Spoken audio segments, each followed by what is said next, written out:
Again, this video is going to be another game I played on the 23rd of June. My opponent is Arslan Ofchy, a international master from Turkmenistan.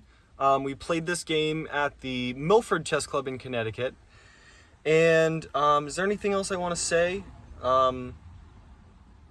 Yeah, this was the first master I played, so it was going to be a good test of my mettle. I wasn't expecting to win or draw, which maybe is a psychological problem. Maybe I should expect to win or play for a draw. I mean, ultimately it doesn't matter who you're playing. The chess pieces are the chess pieces.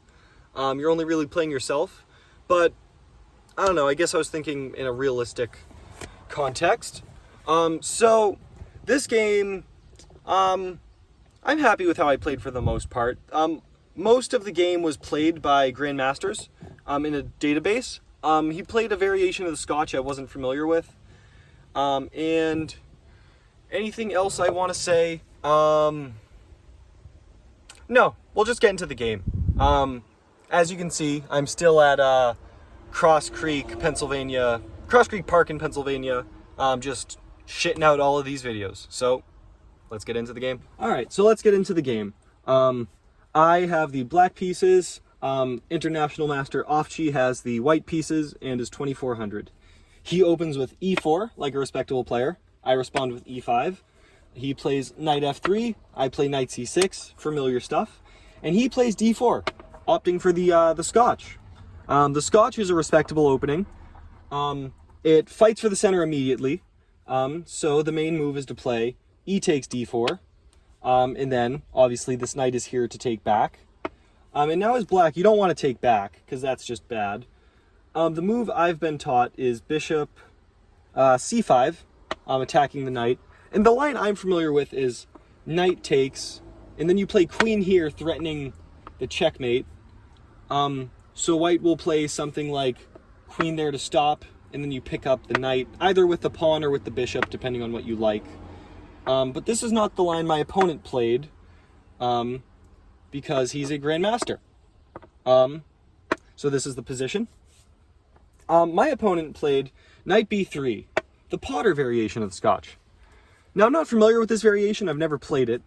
But I am familiar with the ideas. So in the Caro-Kann, there's this idea of the bishop comes out to attack the knight does a reversal on the bishop, attacking it, and then the bishop drops back. And that's exactly what I did. I dropped this bishop back. This is a pattern I'm familiar with. After this, he plays knight c3. I play knight f6. We just both develop our pieces. And then he plays bishop to g5, pinning this knight. I play h6. Actually, after our game, Ofchy told me that bishop g5 isn't the best move. Because after h6, he backs up to h4, and I castled kingside. Now, castling kingside is the best engine move.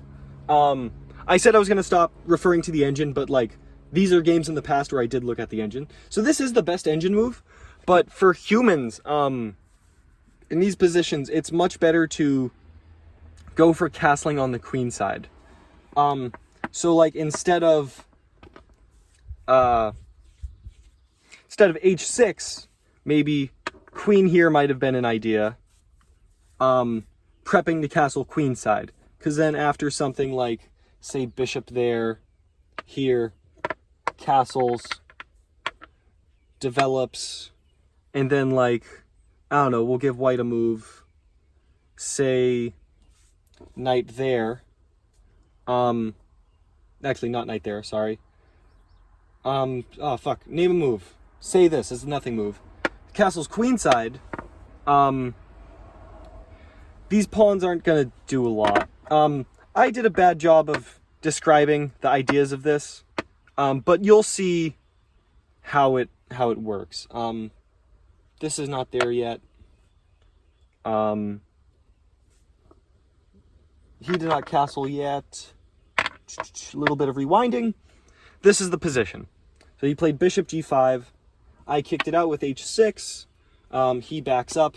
And I play the best move, which is castling. Not the best human move, or most practical human move. he goes queen e2. And now I play knight d4. Knight d4? How do I play knight d4? Knight... Oh! Knight d4. Yeah. I'm attacking the queen, and the knight doesn't want to take, because if the knight takes, then my bishop will take. And then this would be like a good game of shogi, where my bishop is in the center. Did I already film this video? I might have. If I did, whatever. I'm going to delete the other one and post this one. So he played queen d3, just moving his bishop up. And then I play knight takes b3, because I get to double his pawns. He then plays a takes b3, opening up his rook. And I play d6. Oh, this didn't happen yet either. Sorry, E. I do that a lot. d6. He castles long.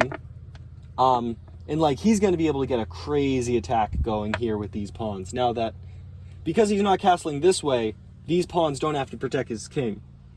So I played rook e8, getting my rook on the open file. Rook e8 is too slow. The better move would have been, I don't know, anything else. The problem is that, oh wait, something's going on here. Okay. I'm cutting it again, and I'll be back. This is the position. He just played bishop h4, dropping his bishop back. I castle. He plays queen e2, and queen e2 allows knight d4, with the whole shogi thing. If he takes, my bishop gets in the center. So he plays queen to d3, and then I play knight takes b3, threatening to double his pawns. He does double his pawns because he has to take back, but he opens this rook file. I then play d6, getting ready to get my bishop into the game. He castles long, and he's getting ready to get a crazy attack going with these pawns, because they don't have to protect his king since he's not castled over there. I play rook e8, which is just too slow. It's too slow. A better move, like bishop there, would have been better. Maybe even like this. Rook e8 is just too slow.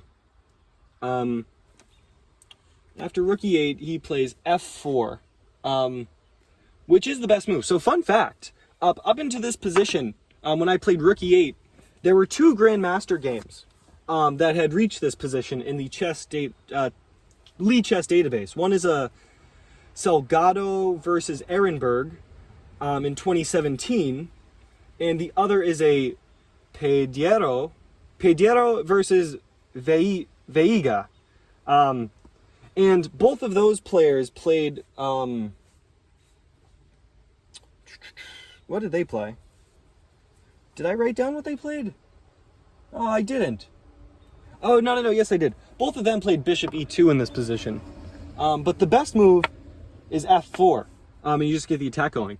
And my opponent here found this move over the board, which goes to show the strength of my opponent, which is pretty cool. You know, playing a novelty. That's fucking sick, right? So here I played rook e6, and rook e6 just doesn't work. Instead of playing before I played rook e8, I think this was what I had to play.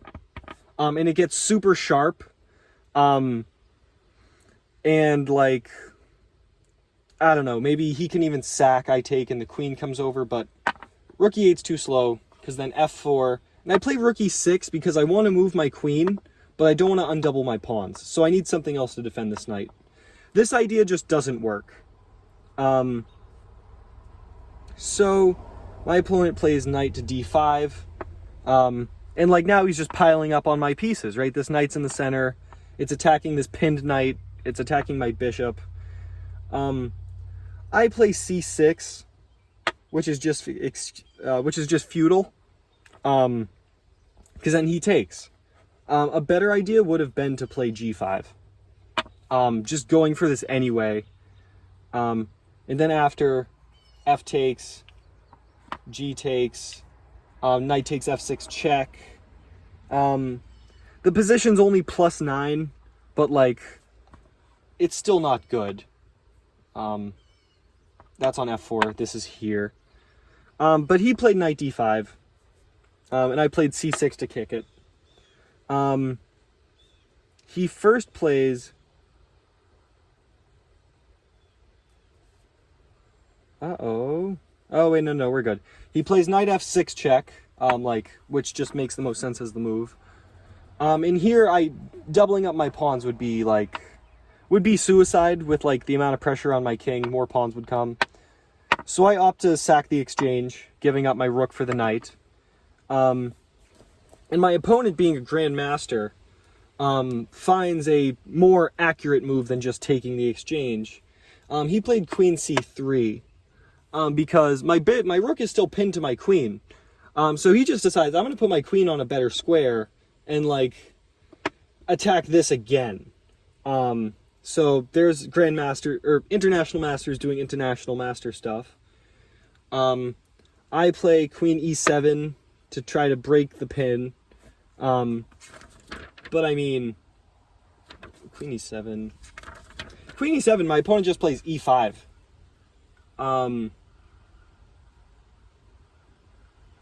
And after e5, I don't know why he played e5. Why did he play e5? Is my queen still pinned? Oh, yeah. Because, sorry, this is queen e7. I had ideas of bringing my bishop back to protect my rook. But with queen e7, he can play e5. And then the pin is still there, and his pawn is attacking the pinned piece. So I'm losing my rook, and not just an exchange. So I play d takes e5. He plays f takes e5. And, like, now my rook's dead, right? So I play g5 to lash out. This position's already resignable. I play g5 lashing out. He just takes my rook because it also attacks my queen after. Takes f6. And then I say bishop e3 check. This move just stalls. I can resign here. He plays king b over. I play queen e4. E4? Queen e4. And now I lose my queen. Can you find the sequence that loses my queen for white to play? White to play and win my queen in 2. It's a nice sequence. Give you a hint, it's a check. If you found it, very good. Rook, d8 check. The only square the king can go to is h7. So king h7. And now can you see the move that wins the queen? I hope so. Bishop d3, skewering the queen to the king. If the queen moves out of the way, you lose the game. So it is in this position that I resigned to my opponent. After the game, we, what do I have in my notes? Nothing much. After the game, we went over it. He showed me my mistakes. He showed me how to play the opening. And it was just a good game. It was fun being able to play a master. Like high-level chess. The opening went fine. Castling kingside was best. But I can see how castling queenside is the more human idea. Besides that, maybe I did record this video. I don't know. I'm having deja vu for some reason. It could just be because I wrote about it, but I don't know. Thank you.